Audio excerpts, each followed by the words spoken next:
আপনি কোন জায়গায় ভোট দিব? থালাসাবি নাঙ্গলে ভোট দিব না? ও তো নির্বাচন বেশি দিন নাই, 22 তারিখত হব, সবে জানি নয় होमबा 22 তারিখआव जागोन। आरो रौता समष्टि हिसाबै बर'निथ' बुंजानाय नङा होनदों ना, हारसानिसो बुंनांगोन ना? बर' बुजिबाय कि बर' बुजिबाय? তো 22 সেপ্টেম্বরত নির্বাচন হব, সবাই জানে। এই নির্বাচনত এই রৌতা হিসাবে আমার বিপিএফ দল জিকাটো আমি আজি স্পষ্ট ক'ব পাৰি না নিজিকিব আৰু চৰণ বড়ো ডাঙৰীয়াক মই বিৰাট ভাল EMD দিম দেই। মন্ত্ৰী পাব, মন্ত্ৰী দিম। আৰু এই সমষ্টিত যাতে ভাল ডিপাৰ্টমেণ্ট লৈ পেলাই সকলো ৰাইজৰ কাৰণে যাতে ভাল কাম কৰিব পাৰে, তাৰ কাৰণে আৰু স্পেচিয়েল পাৱাৰ তাক দি দিম মই। হ'ব? গোটেই ডিপাৰ্টমেণ্টটো যাতে ভালকৈ চাব পাৰে, ইয়াৰ কাৰণে স্পেচিয়েল ইনচাৰ্জ হিচাপে মই দিম। যিহেতু 100% জিকিছে চৰণ বড়ো ডাঙৰীয়াই, আৰু আমি BPF হিচাপে অহা 26 তাৰিখৰ পিছত BTC চৰকাৰ গঠন কৰিবলৈ গৈ আছে দেই। ভুল কৰিব নালাগে, কেতিয়াও ভুল নকৰিব। UPPL নিজকে UPPL চৰকাৰ নবনাই।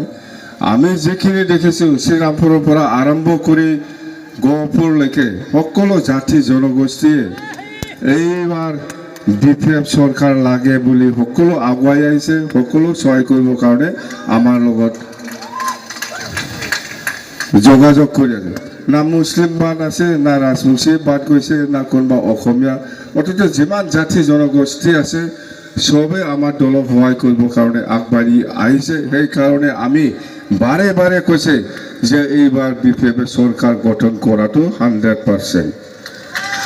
আৰু মই কৈছোঁ ৰাইজে যেনেকৈ আমাৰ BPF দলক সহায় কৰিবলৈ আগবাঢ়ি আহিছে, সকলো জাতি জনগোষ্ঠীয়ে যেনেকৈ সহায় কৰিবলৈ আগবাঢ়ি আহিছে, আমিও চৰকাৰ গঠন হোৱাৰ পিছত আপোনালোকক সহায় কৰিম বুলি মই কথা দিছোঁ। আজি মুছলিম সম্প্ৰদায় হওক, আজি ৰাজবংশী সম্প্ৰদায় হওক, বা কোনোবা গাৰো ৰাভাই হওক, বা আমাৰ চৰণীয়াই হওক, বা আদিবাসী হওক, সকলো জাতিয়ে এইবাৰ BPF চৰকাৰ লাগে বুলি কৈছে দেই, স্পষ্ট কথা। সেইকাৰণে আমি ৰাইজৰ ওচৰত প্ৰতিশ্ৰুতি দিছোঁ, কথা দিছোঁ, আগত আমি BPF চৰকাৰৰ সময়ত যিখিনি কাম কৰিছে ইয়াতকৈ ডাবল ট্ৰিপল কাম কৰি পেলাই দেখাই দিম বুলি কৈছোঁ মই, চিধা কথা। আগত যদি 100টা ৰাস্তা বনাইছে, এই 5 বছৰত 500টা ৰাস্তা বনাম। যদি 100টা ডাবল ৰাস্তা বনাম, বেছিকৈ কাম কৰি পেলাই দেখুৱাই দিম বুলি কৈছোঁ। আৰু ৰাজবংশী বা আদিবাসীসকলৰ যিটো জাতীয় সমস্যা, ইয়াৰ ওপৰতো মই কৈছোঁ যে আমি আগত যেনেকৈ আপোনালোকক সহায় কৰি আহিছোঁ, আমি আকৌ আপোনালোকৰ যিখিনি লেটাৰ অফ ছাপোৰ্ট, তাৰমানে ৰাজবংশী বা আদিবাসীসকলৰ যিটো জনজাতিকৰণ, ইয়াত আকৌ আমি চৰকাৰ অহাৰ পিছত আপোনালোকৰ যিখিনি অফিচিয়েল ছাপোৰ্ট লাগে, লেটাৰ অফ ছাপোৰ্ট লাগে, সেইটো আমি দিম বুলি কৈছোঁ।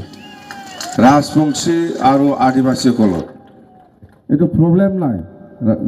ৰাজবংশী জনজাতিকৰণ হোৱাৰ ক্ষেত্ৰত আমাৰ কোনো আপত্তি নাই, বা আদিবাসীসকলে জনজাতিকৰণ হোৱাৰ ক্ষেত্ৰত কোনো আপত্তি নাই। এইটো বহুত বছৰ 2016 পৰাই আমি ছাপোৰ্ট কৰি আহিছোঁ, এইবাৰো আমি ছাপোৰ্ট কৰিম সেইবিলাকৰ। আৰু গোৰ্খাসকলৰ যিটো প্ৰটেক্টেড ক্লাছ, ইয়াৰ ক্ষেত্ৰত আমি BPF হিচাপে ক'ব লগা একো নাই। আমি আপোনালোকৰ যিটো প্ৰটেক্টেড ক্লাছ হিচাপে থাকিব বিচাৰিছে BTC অঞ্চলত বা গোটেই অসমত, আমাৰ কোনো ক'ব লগা নাই আমি আপোনালোকক লেটাৰ অফ ছাপোৰ্ট আমি দিম বা আমি সহযোগ কৰিম বুলি আমি কৈছোঁ তাৰমানে BTC অঞ্চলত যিমান জাতি জনগোষ্ঠী আছে বেলেগ বেলেগ জাতীয় সমস্যা আছে ইয়াৰ ওপৰত আমাৰ BPF দল হিচাপে সদায় ছাপোৰ্ট থাকিব সদায় আপোনালোকক যিখিনি ছাপোৰ্ট লাগে অফিচিয়েল হওক বা আনঅফিচিয়েলি হওক আপোনালোকে সদায় আমাৰ পৰা পাই থাকিব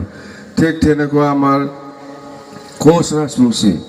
কোচ ৰাজবংশীসকলে কি অকল আনডিভাইডেড গোৱালপাৰা ডিষ্ট্ৰিক্ট হিচাপেহে প্ৰটেক্টেড ক্লাছ ইহঁতে বিচাৰিছে গোটেই BTC অঞ্চলত প্ৰটেক্টেড ক্লাছ হিচাপে থাকিব বিচাৰিছে তো আমাৰ কোনো ক'ব লগা নাই আমি লেটাৰ অফ ছাপোৰ্ট দিম বুলি আমি কথা দিছোঁ বুজি পাই লেটাৰ অফ মানে প্ৰটেক্টেড ক্লাছ মানে মান নাযায় প্ৰটেক্টেড ক্লাছ মানে মাটিৰ ক্ষেত্ৰত